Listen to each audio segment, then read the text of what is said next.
Hey there, folks. I'm Mark, in affiliation with Spectrum Pulse, and it's Billboard Breakdown. I don't remember. Well, I'm not gonna say I called this one. I mean, I could if I really wanted to, but I won't here. I might have predicted that our new number one would disrupt the charts, and even that it would do better than previous singles, but I won't claim I expected it to debut at number one. Yet another massive debut at the top of a year chock full of them. I can't say it hasn't made the 2020 charts interesting, that's for damn sure, even if most of those number one debuts haven't really lasted all that long. But you know what, actually, let's just get to it. At number one in our top 10, not just the first K-pop group, but the first international band to debut at number one in the chart's history, Dynamite by BTS. As always, I'll talk more about the actual song later, but credit where it's due, they actually seem like they learned from previous attempts to hit the top spot and picked a balanced approach with this song. The YouTube and sales, of course they were strong, but so was streaming, and most interestingly, there's enough of a radio push to give this song some floor and thus a bit of sustainability. Now let's be real, it will not hold the number one. YouTube traction can be sustainable, but such huge opening sales are not. And thus, I expected the streaming behemoth that is WAP by Cardi B featuring Megan Thee Stallion to retake the top spot from number two this week, which still had better streaming and is somehow on a radio run. I'm still surprised about that. Hell, I might even argue that Laugh Now Cry Later by Drake featuring Lil Durk might push a little more beyond number three. Its radio is already better, and even if the sales are falling back, the streaming sure as hell is not. Now this places Rockstar by DaBaby featuring Roddy Ricch on the way out at number 4. Not surprising, it looks like it finally peaked on the radio. And we can add Blinding Lights by The Weeknd to that category too at number 5, which might have actually picked up some sales, but it's still really on the way out pretty much everywhere else. Then we have What's Poppin' by Jack Harlow and crew at number 6, which didn't really lose much this week so much as waver in place thanks to solid streaming, which looks to be a very similar case for Watermelon Sugar by Harry Styles, which is holding on at number 7, with okay sales and streaming propping up some weakening radio. And I am seeing something similar with Rose's Beck remix by St. John currently at number 8, where it actually had a really good streaming week to compensate for the radio just dumping this with record speed. Then we got Savage Love by Josh685 and Jason Derulo at number 9. Yes, it's got the radio run, and the sales actually went up, but streaming going down at this point, when I'd say that the song is primed for a major move, that's a question that probably inhibits this from getting that much higher in the top 10, even if songs above it start to fall off. Now finally, to my annoyance, we've got Before You Go by Louis Capaldi at number 10, because this song quietly became absolutely massive on the radio. I mean, you need to have some sort of bland mediocrity to fill time. I'm not all that surprised. And on that fun note, our losers and dropouts. Now there were a few big ones that locked in their year-end spots, notably Emotionally Scarred by Lil Baby and 2C Slide by Drake, and one that'll be close from Bluebird by Miranda Lambert, as Righteous by Juice WRLD will fall short. But what I find a fair bit more intriguing are our losses here, specifically off of songs that did seem primed to do more, specifically the debuts from Seven Summers by Morgan Wallen falling down to 38, and Midnight Sky by Miley Cyrus dropping down to 41. I mean, it's kind of a shame. I didn't mind either song. I thought Morgan Wallen would have more momentum. Then we had the expected slides for Taylor Swift with The One at 85, and Exile with Bon Iver at 98, Girl of My Dreams by Rod Wave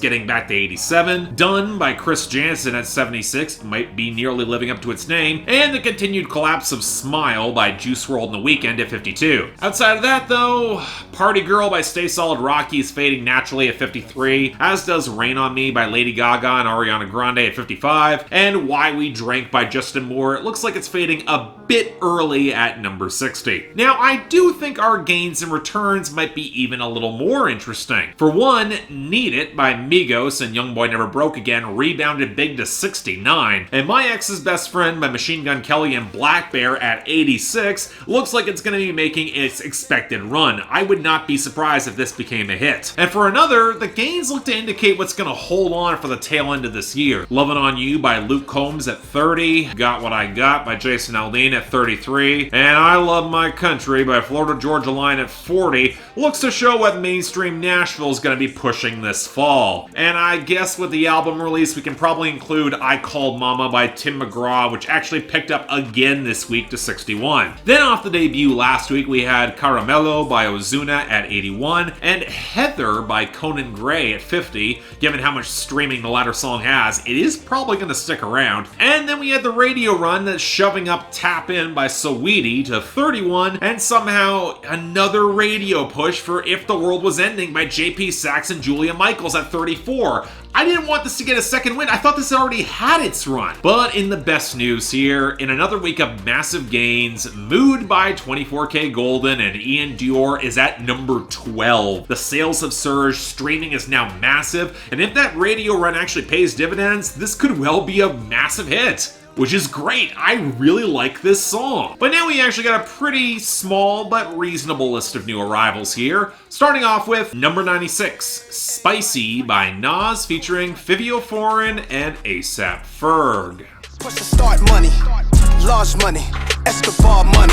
Look, I didn't review Nas's newest album. As good of an MC as he is, I can also argue there are other factors that meant it wasn't worth me giving my time and platform to it. I'm busy enough as it is, and he's still gonna get plenty of publicity elsewhere. And yet somehow, thanks to the contributions of Fivio Foreign and ASAP Ferg, we now got a Nas song on the Hot 100, and even with the low expectations in comparison with the other guest verses I know are on the album, I'm not fond of this much at all. For one, Nas, in this climate, why are you bragging about being corporate in your flexing? It makes the attempt at opulence feel even stiffer than the fizzy clunk of the trap beat and the keyboard loop that Hit Boy gave him. Then Fivio Foreign will drop some gay slurs while saying that he only fucks the girls for the hype on a pretty trash verse. Even fans of Nas don't like it. Charming. And somehow, ASAP Ferg's bragging lets him escape with a little bit of dignity. He probably has the best verse here. And even with that, somehow it feels like I dodged a bullet by avoiding this album, which is something I did not expect at all from a crossover single. And yeah, it's not good. Next, number 95, You Broke Me First by Tate McRae.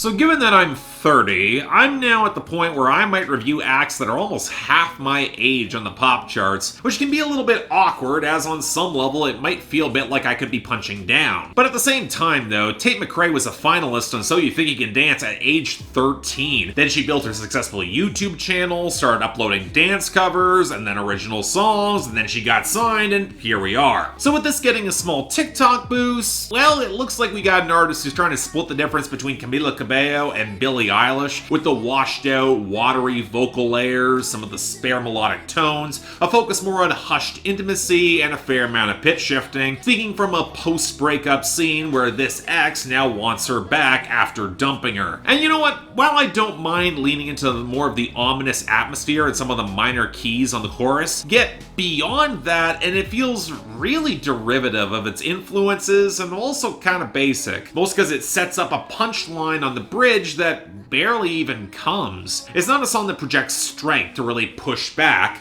but it doesn't really engage with the complexity implied by that lyrical choice, which leads to a cut that just falls a bit flat for me. I mean, I guess it's fine in terms of mainstream pop and for a debut single. Again, the influences don't surprise me given that McRae apparently has done some writing with Billie Eilish and Phineas, but it's not particularly memorable.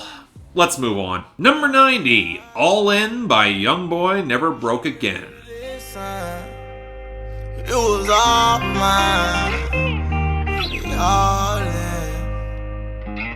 Okay, YoungBoy, let's try this again. I didn't really like your single last week. Maybe this one will stick out a little more. And you know, it kinda does, but it leaves me a little worried about YoungBoy here, as once again we're getting a fractured guitar squeal and a really clunky trap beat that feels a little dirtier as he morosely rambles through the painful paranoia we've come to expect, with a sort of slurred focus that certainly reflects all the lean he keeps referencing in his bars. And you know what, there is a place for that sort of ramshackle balance, where during his paranoia, he's trying to focus on family and his girl and not the slew of bullets all around him. But at the same time, for resigning to be as ride or die as he is, he does not sound good here, with rhymes being dropped haphazardly and relying way more than he should on his singing to fill in the gaps. I don't know, folks, it might be better than the song last week, but I will not call this all that good.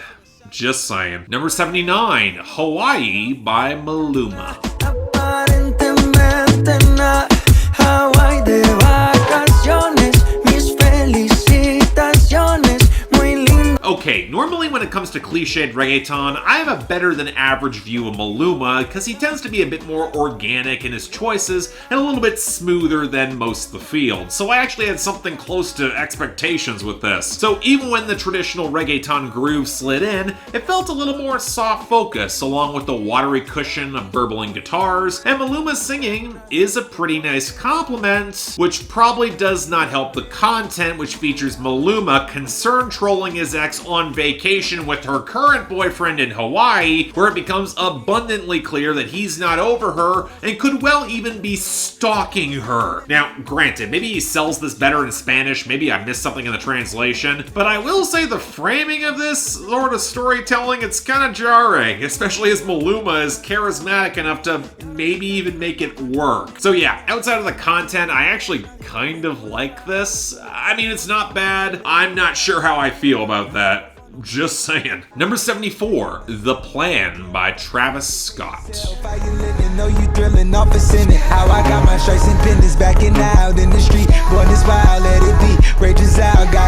So I'll admit, when I heard that Travis Scott was cutting a song to support the Christopher Nolan movie Tenet, I was intrigued but skeptical. It's a weird pairing to craft a theme, that's all I'm saying. When you think about a musical artist or a rapper in trap working with Christopher Nolan, I don't think Travis Scott is the first name that would spring to mind. And yet, honestly, I think this kind of kicks a little bit of ass. Half because it pulls Travis out of his smoked out comfort zone of lethargic trap grooves, and Wonder Girl and Ludwig Göransson give him something with a little more muscle to it. That coursing, low-end synth, the deeper swells of atmosphere to back him up. The song feels cinematically appropriate for a Christopher Nolan movie, but then allows Travis Scott to overlay his scattered brand of cool on top of it. And that synergy actually kind of makes a certain amount of sense. Both Christopher Nolan and Travis Scott like a very masculine, sleek, but slightly shallow brand of coolness that makes the action food junkies salivate. And while Travis's content is still nothing to write home about,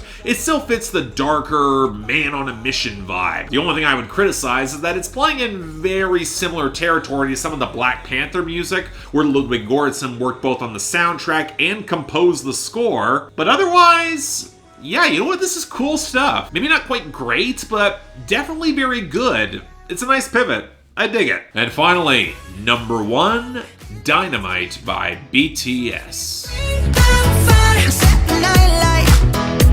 So, BTS got their number 1, and as someone who explored their entire back catalog this year to review their album, I was curious what genre pile-up approach this K-pop group will have taken with this, especially considering the run that Boy With Love had was probably still their best crossover single. And having heard this, that's still true, but it's not because Dynamite is bad. Basically what it sounds like if that Jonas Brothers comeback last year was actually good and was able to bring forth some brighter production, some stronger hooks, and more vocal charisma. But like with that project, there's something so utterly mercenary about its calculation for this sort of breakthrough that kind of puts me a bit of a distance. It seems to strip back some of BTS's more unique flavor, which, you know what, doesn't always work for me, but it was always uniquely theirs. I mean, I'm not against the song entirely being in English for this sort of a lightweight, bouncy dance jam with rollicking grooves and boatloads of charisma, even though it is kind of really safe. But like with all BTS songs, it can feel a bit sterile in the production, and there's just a part of me that can recognize when lyrics are structured to bait clicks, specifically that LeBron reference in the very first verse. Now, more to the point, we don't actually get any out-of-nowhere pivots on this song. There's no rap bridge, there's no trap breakdown. I mean, the most we get is an old school key change in order to complement the horns. It's very traditional in its pop structure, and while that is perfectly fine, it also doesn't have that same distinctive splash that the best BTS songs have. It feels like a crossover concession. And it's frustrating because if you had described this song to me originally, I'd argue it would be the perfect crossover moment for BTS. And while it's true, it worked, I'm not sure it made for a great song that best surmises what they can do. And I honestly really wish it had. But still, on a shorter week, the plan from Travis Scott is going to get the best of the week. I mean, I don't think it's going to last, but man, it is a cool pivot. Now, the worst, yeah, Nas with Fivio Foreign and ASAP Ferg was spicy. Just a complete clunker that unfortunately proved more suspicions than I expected correct. Still, next week's the fallout from all this, given that we don't seem to have any larger releases on the horizon. Outside of maybe a little bit of impact cascading from the VMAs, we'll have to see there. But until then, I'm Mark, you're watching Billboard Breakdown, affiliated with Spectrum Pulse. And I'll see you next time.